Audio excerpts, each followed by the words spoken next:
Hello दोस्तों, कैसे हैं आप लोग। आई होप कि आप लोग अच्छे होंगे। चलिए आज चलते हैं मध्यकालीन भारत एवं आधुनिक भारत के 25 क्वेश्चन को सॉल्व करते हैं और जानते हैं उसके बारे में, जो बहुत ही वीवीआई क्वेश्चन है, जो लगभग में हर की एग्ज़ाम में 102 क्वेश्चन जरूर आता है। जितना भी हम क्वेश्चन करा रहे हैं सब इम्पोर्टेंट क्वेश्चन करा रहे हैं। ये नहीं कि कोई से कोई क्वेश्चन लिए और डाल दिए, ऐसा नहीं है। जो भी क्वेश्चन है सब प्रीवियस ईयर क्वेश्चन है, पूछा गया क्वेश्चन है।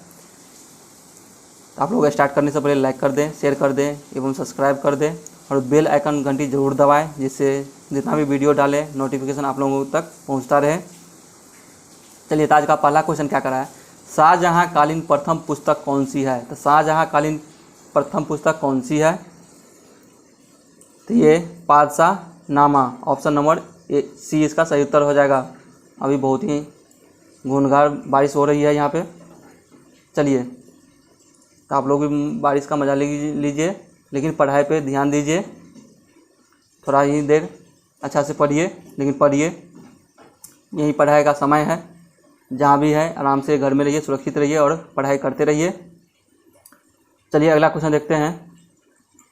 प्रथम अंग्रेज यात्री जो अकबर के दरबार में आया था वो कौन थे। तो अकबर के दरबार में आने वाला प्रथम अंग्रेजी यात्री कौन थे, तो इसका सही उत्तर क्या जाएगा, Ralph Finch, option number A.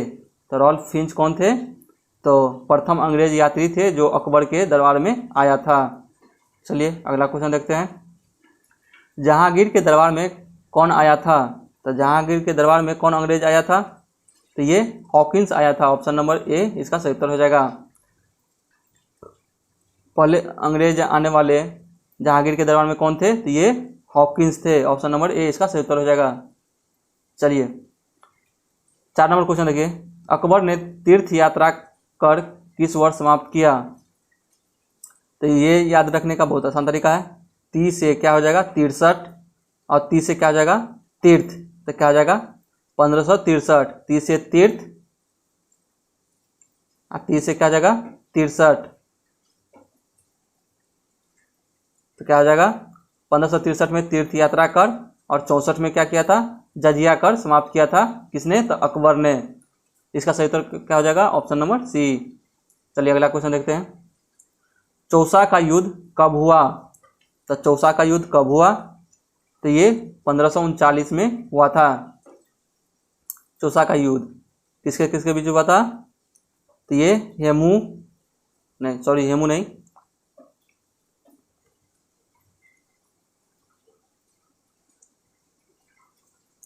तो ये किसके बीच हुआ था चौसा का युद्ध, तो ये हुमायूं और शेरशाह सूरी के बीच हुआ था, ऑप्शन नंबर बी इसका सही उत्तर हो जाएगा।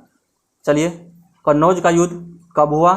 तो कन्नौज का युद्ध कब हुआ था, तो ये 1540 में हुआ था, ऑप्शन नंबर सी इसका सही उत्तर हो जाएगा। चलिए अगला क्वेश्चन देखते हैं। चारबाग शैली की शुरुआत किसने की। तो चारबाग शैली की शुरुआत किसने की, तो ये हुमायूं ने किया था। हुमायूं ने क्या किया था, तो चारबाग शैली की शुरुआत, ऑप्शन नंबर सी इसका सही उत्तर हो जाएगा। चलिए अगला क्वेश्चन देखते हैं। पानीपत का प्रथम युद्ध कब हुआ।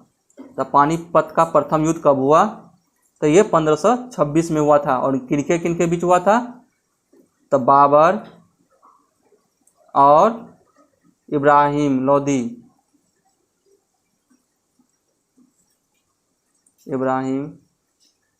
के बीच हुआ था पानीपत का प्रथम युद्ध 1526 में। और द्वितीय युद्ध कब हुआ था, तो 1556 हेमू और अकबर के बीच। और तृतीय पानीपत का युद्ध कब हुआ था, पानीपत का तृतीय युद्ध, तो 1761 मराठा और अब्दाली के बीच हुआ था। चलिए अगला क्वेश्चन देखते हैं। अकबर 1556 से 60 तक अकबर 1556 से 60 तक किसके संरक्षण में रहा। तो किनके संरक्षण में रहा था, तो ये बैरम खां के संरक्षण में रहा था अकबर। इसका सही उत्तर क्या आ जाएगा, ऑप्शन नंबर सी। तो अकबर 1556 से 60 तक किसके संरक्षण में रहा था, तो बैरम खां के संरक्षण में, यानी उसके देखरेख में। चलिए अगला क्वेश्चन देखते हैं। मालवा के शासक बाज बहादुर और उसकी पत्नी रूपमती की समाधि कहाँ है? तो कहाँ है? तो ये उज्जैन में है। मालवा के शासक बाज बहादुर और उसकी पत्नी रूपमती का समाधि स्थल कहाँ पे? तो उज्जैन में। ऑप्शन नंबर सी इसका सही उत्तर हो जाएगा। चलिए अगला क्वेश्चन देखते हैं। किस विजय पश्चात अकबर ने बुलंद दरवाजा का निर्माण करवाया? तो किसको जीतने के बाद अकबर ने बुलंद दरवाजा का निर्माण कराया था? ये गुजरात जीतने के बाद। तो ऑप्शन नंबर सी इसका सही उत्तर हो जाएगा। चलिए अगला क्वेश्चन देखते हैं। किनके विद्रोह के कारण औरंगजेब ने पुनः जजिया कर लगाया? तो इसका सही उत्तर क्या हो जाएगा? कौन विरोध किया था जिसके कारण औरंगजेब ने पुनः जजिया कर लगाया? तो राजपूतों और, तो इसका सही उत्तर क्या हो जाएगा? राजपूतों। ऑप्शन नंबर ए इसका सही उत्तर हो जाएगा। दीन ए इलाही की घोषणा अकबर ने कब की? तो दीन ए इलाही की घोषणा अकबर ने कब की? तो ये 1582 में किया था। ऑप्शन नंबर सी इसका सही उत्तर हो जाएगा। चलिए अगला क्वेश्चन देखते हैं। एकमात्र हिंदू जिसने दीन ए इलाही स्वीकार किया? तो एकमात्र हिंदू कौन थे जिसने दीन ए इलाही स्वीकार किया? तो ये बीरबल थे। ऑप्शन नंबर बी इसका सही उत्तर हो जाएगा।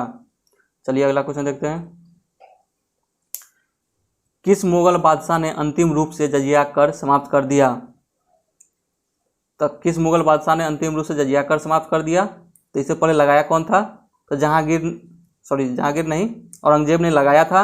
और समाप्त कौन किया था सदा के लिए? तो Jahandar Shah. Option number B इसका सही उत्तर हो जाएगा। चलिए अगला क्वेश्चन देखते हैं। अकबर ने किसे जगत गुरु की उपाधि दी?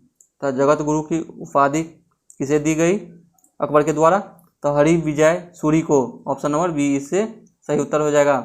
अकबर ने जगत गुरु की उपाधि किसे दी? तो हरि विजय सूरी को। Option number B. चलिए अगला क्वेश्चन देखते हैं। महाभारत का फैजी ने किस नाम से फारसी में अनुवाद किया? तो इसका सही उत्तर क्या हो जाएगा? महाभारत का फैजी ने, यानी महाभारत का फैजी ने किस नाम से फारसी में अनुवाद किया था या बुक लिखा था? तो इसका सही उत्तर क्या हो जाएगा? Option number B Razmnama. Razmnama नाम से महाभारत का फैजी ने फारसी में अनुवाद करवाया था। चलिए अगला क्वेश्चन देखते हैं।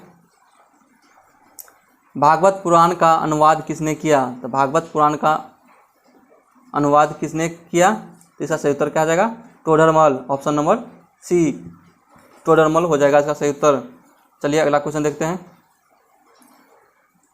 पटना में किसका मकबरा है? तो पटना में किसका मकबरा है? तो ये मोहम्मद शाह का। मुग़ल बादशाह किसका, ऐसा कौन सा मुग़ल बादशाह था जिसका मकबरा पटना में है? तो वो Muhammad Shah. Option number B इसका सही उत्तर हो जाएगा। चलिए अगला क्वेश्चन देखते हैं। हुमायूं नामा की रचना किसकी है? तो हुमायूं नामा की रचना किसने की? तो ये गुलबदन बेगम ने की थी। और ये गुलबदन बेगम कौन है? तो ये हुमायूं का बहन थी, हुमायूं। चलिए अगला क्वेश्चन देखते हैं। जिंदा पीर किसे कहा जाता है? तो जिंदा पीर किसे कहा जाता है? तो ये औरंगजेब को कहा जाता है जिंदा पीर। ऑप्शन नंबर बी इसका सही उत्तर हो जाएगा। चलिए अगला क्वेश्चन देखते हैं। लंपट मूर्ख किसे कहा जाता है? तो लंपट मूर्ख किसे कहा जाता है? तो ये जहांदार शाह को कहा जाता है। ऑप्शन नंबर बी इसका सही उत्तर हो जाएगा। जहांदार शाह को क्या कहा जाता है? तो लंपट मूर्ख। चलिए अगला क्वेश्चन देखते हैं। किस सिख गुरु के साथ शाहजहां का संबंध खराब हो गया था? तो किसका संबंध खराब हो गया था? ये हरगोबिंद गुरु का। किसके साथ संबंध खराब हो गया था? तो शाहजहां के साथ। चलिए अगला क्वेश्चन देखते हैं। श्रीमद् भगवत गीता का अनुवाद किसने करवाया? तो ये किसने करवाया था? तो ये दारा शिकोह ने करवाया था। ऑप्शन नंबर सी इसका सही उत्तर हो जाएगा। श्रीमद् भगवत गीता का अनुवाद किसने करवाया? तो दारा शिकोह ने करवाया था। चलिए अगला क्वेश्चन देखते हैं, और ये आज का लास्ट क्वेश्चन है। झरोखा दर्शन किसने समाप्त किया? तो झरोखा दर्शन किसने समाप्त किया? तो ये औरंगजेब ने किया। ऑप्शन नंबर डी इसका सही उत्तर हो जाएगा। तो झरोखा दर्शन किसने समाप्त कर दिया था? तो ये औरंगजेब ने किया था। आई होप कि सभी क्वेश्चन आप लोगों को अच्छा लगा होगा। अच्छा लगा होगा तो कमेंट में ज़रूर लिखिएगा, लाइक कीजिएगा, सब्सक्राइब कीजिएगा और बेल आइकन ज़रूर दबा दीजिएगा, जिससे नोटिफिकेशन मिलता रहेगा और अपने दोस्तों तक ज़रूर शेयर कीजिए, वीडियो को आगे बढ़ाइए। Thank you for watching this video. और PDF चाहिए तो डाल दिया जाएगा, आप लोग डाउनलोड करना चाहेंगे तो ज़रूर कर ले। Thank you for watching this video.